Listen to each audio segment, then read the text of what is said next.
Hey, hey, yeah. It's beginning to look a lot like Christmas.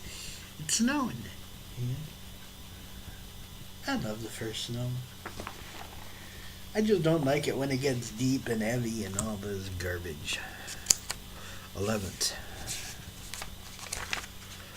11th.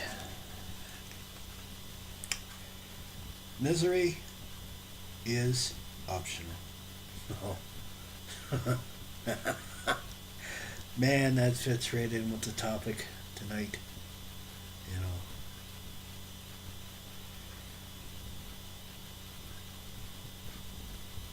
No one is focused us to give up our misery. No one forces us to do it. It's funny to remember how we occult reenact, sorry. We once were, to serenity, to recovery. We seem to think we had a wonderful, fulfilling lives. And using addicts to give up our drugs would be the worst than serving a life sentence at hard labor.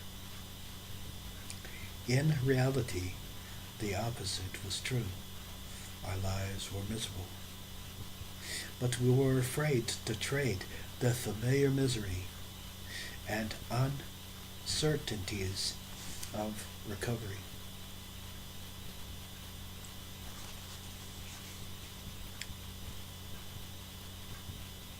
It's possible to be miserable in recovery too.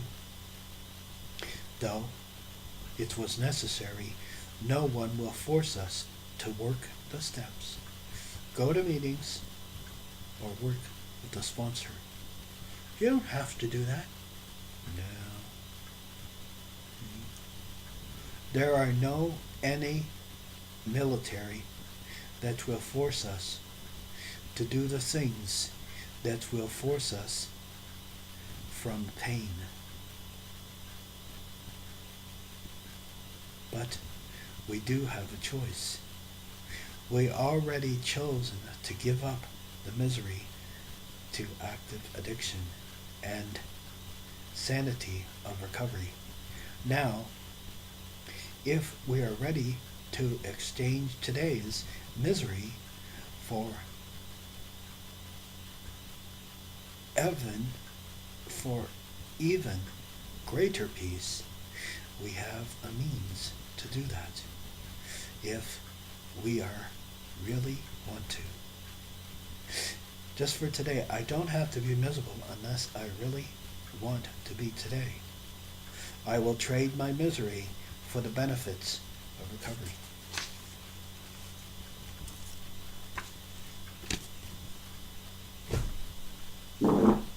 I've been around this program a lot of years,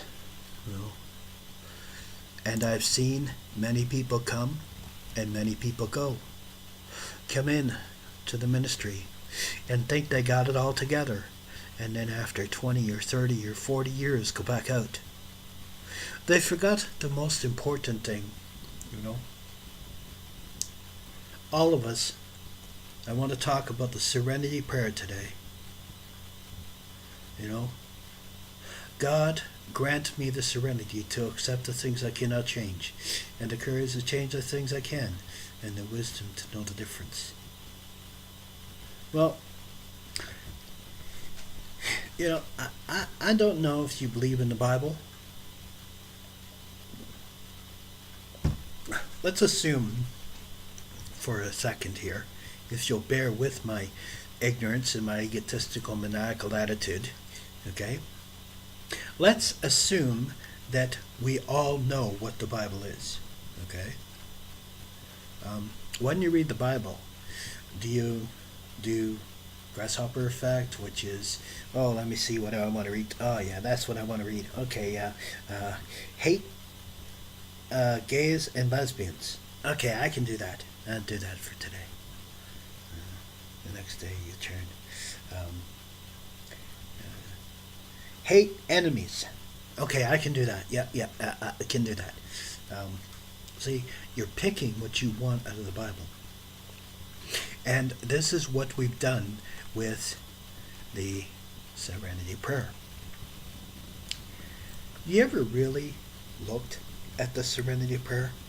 Probably most of us have not, you know. And we don't care. We accept things because us addicts just hate change, right? Get over yourself. As long as you sit where you sit, nothing's going to change unless you make the effort to change what you're doing and do the actions to get out of it. When you were an addict, okay? Sorry, my bad. We're always addicts. It's a Freudian slip. I apologize for that. Because even though I have decades in this program, I'm still an addict. I still do 12-step calls online. I still call my sponsor. Yeah, after 2 decades, I still call my sponsor. Just imagine that. Can you think about that? Do you think that makes sense? Do you think that makes absolute positive sense? I'm yelling, but everybody's sleeping. So just imagine I yelled that, okay? Yes, it sure to hell does. So, how can you take part of something and expect it to work? This is the whole Serenity prayer. God, grant me the serenity to accept the things I cannot change, the wisdom to know the difference. How do I do that? I live one day at a time, enjoying every moment at a time, accepting hardships as a pathway to peace. So by going through my hardships, trials, and tribulations, I come to peace. Taking as the Messiah did the sinful world as it is, not as I would have it. Trusting that He, meaning the Messiah, will make all things right. How exactly do we do that? You know, I surrender to His will. Oh God, just imagine surrendering to somebody else's will. Oh, can't do that. You know, I'm in destiny. I am in destiny. You know, destiny of my own Messiah. You know, the only luck I ever have is bad luck. Hogwash, horse pucky, and manure sticks. You know? Wake up. Why would we do that? You know? Do we want to live in misery? Do we want to live in sadness and bitterness and live in our unhappy worlds and sit there and blame ourselves for, you know, this, that, or the other stupid cotton picking thing that we believe? Or do we want to actually have freedom? This is how we do it. That I may be reasonably happy in this life and supremely happy with Him forever in the next. Amen. So,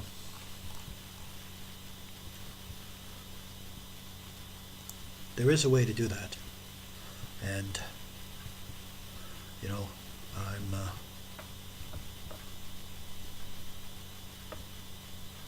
you know,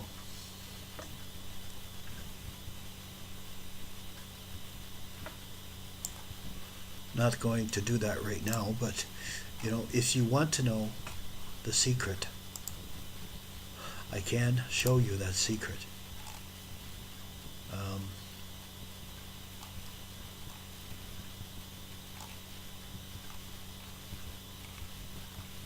My links are on this page. Notify me and via Gmail, YouTube, or on the Heavens Elohiym Treatment Center page. You know, I'm always online for a meeting. I'm not going to hold a meeting with two people. I need a bunch of people to get together so that we can start holding meetings online and have those. That it's always available.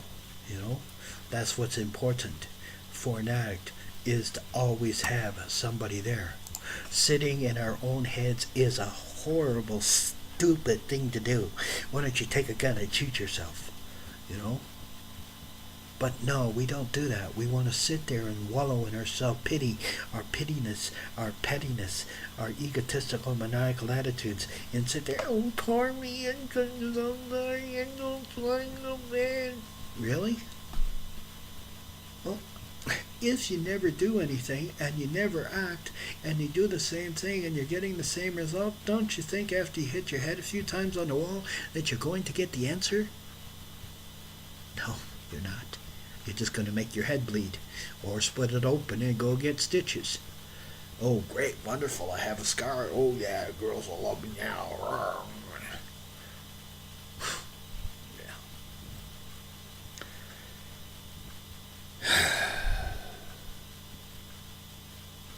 If you always do what you always did, you're never going to get anything you got.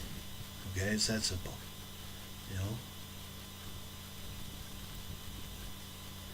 Yeah, I know. I'm an addict. I hate change. Get over it. Put your big adult pants on and stop whining and living in your childish, immature, pink and purple polka dotted world. Okay? No, you're right. This world is not fair. No, you're right. It is hell sometimes. But with a serenity prayer and having a numbers that you can call, you'll be able to get the help you need. When I first came in this program, I could remember 3 things. Call my sponsor, go to meetings, and do my steps. This is all I could remember, man. I was a hurting unit when I walked into these rooms. I really was. I was a basket case. I didn't even like who I was in the mirror.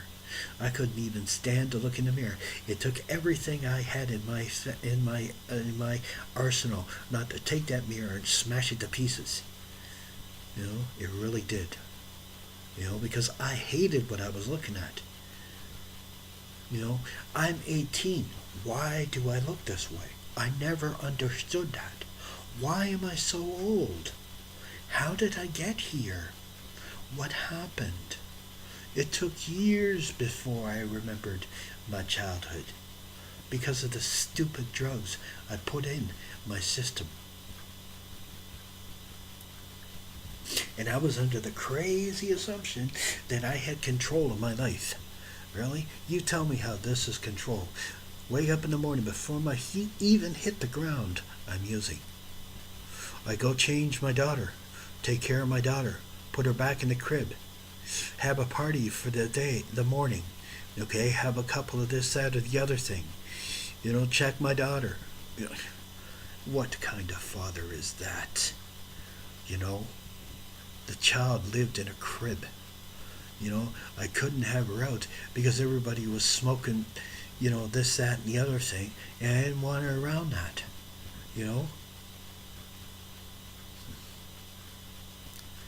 You had to come to the realization, after, not taking care of my daughter and having somebody else take care of her, that I wasn't fit to be a parent. I really wasn't. And, today is a whole different ballgame. I'm not the same person as I was a year ago. And I sure am not the same person I was 5 years ago. If you're, something my great-grandfather taught me, and I never forget this, okay, as long as I live. He said, if you're not learning something new, you're dead. If you're not learning something new, you're dead.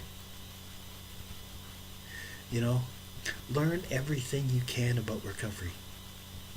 If you contact me, I'll teach you everything I know. I'll teach you how to help others. At Heaven Elohiym Temple Treatment Center, we do grief counseling, couples counseling, marriage counseling, addiction counseling. You know, we deal with problems and issues in families. I'm willing to sit because I hold a pastor's license. Okay? So I'm willing to sit with you as an outside influence and be able to sit with you and help you work through your problems. Don't try and do it alone because you're just going to go back out. You know? I've seen people come in these programs and sit there through the whole meeting. You know? And they wonder why they're not getting anywhere.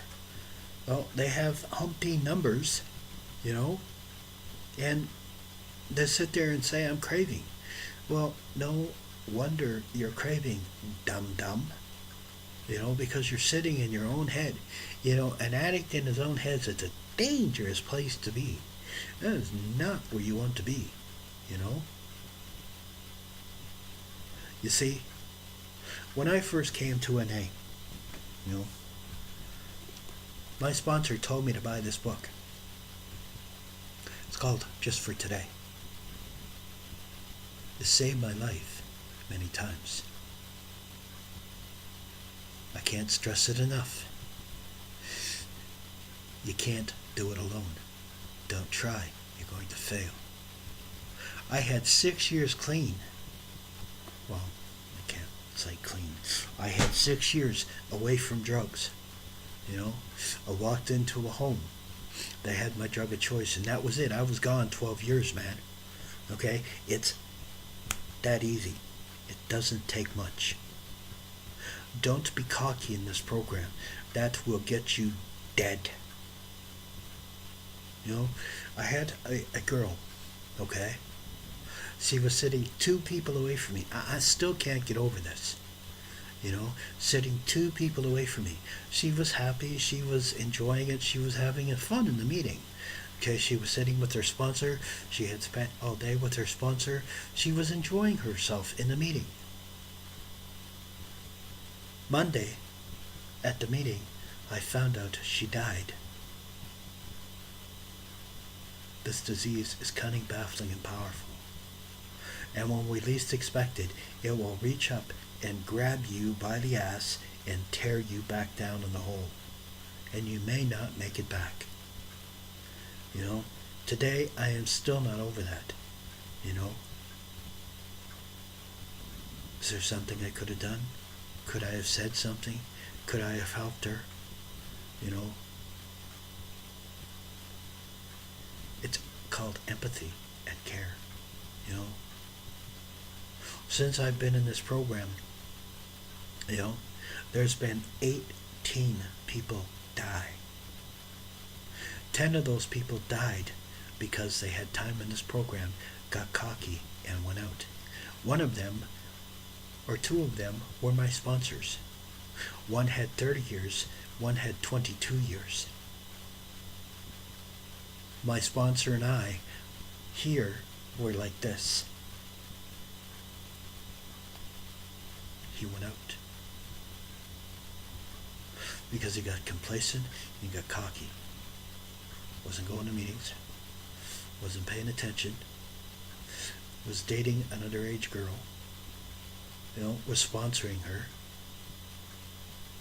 and she left him high and dry. Do you think that was a wise thing to do? No.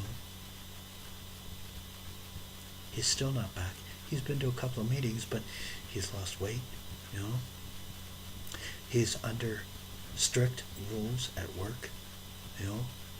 He has to do a piss test every couple of days. You know? He almost lost his job. He's a manager, okay? This is a serious disease, man. You can't play with this, okay?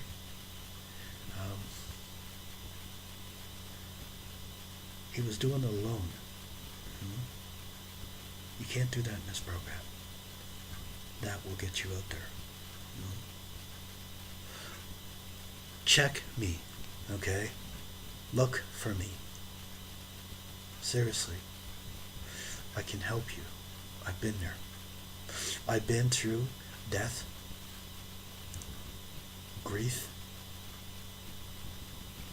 I've been through sexual assault. I've been through relapse. You know? I've been through the ringer. I've been in abusive relationships. I know what you're going through. If you're in the sound of my voice right now and you're having issues with whatever you're having issues with, God, please get help. I mean, seriously. You know me, contact me. I will not cut you out. Okay? I will make time for you. It's what I do. It's what I'm called to do. My first calling on my life is to help the still suffering addict. Make no mistake. There is no place safer than being with another addict when your head is doing, you know, when you're going through withdrawals, you know. I can help you go through those. I've been through them. When I came off my drugs of choice, there was no treatment programs. Okay? They were few and far between. You know? Detoxes didn't even know how to deal with an addict. They dealt with alcoholics. They didn't know how to deal with addicts. We shake, we get vomiting, we get diarrhea, we get nauseated, we get depressed, we get freaking paranoid delusions. I mean, it's ridiculous. You know, I've been there. I know I can help you. But you can't shut out. If you were like I was, you used alone. It's a lonely damn place, man. It's a horrible place. Best thing I ever done was call my sponsor. And I'm telling you, I can help you if you trust me this much. I don't need much trust. Just trust someone.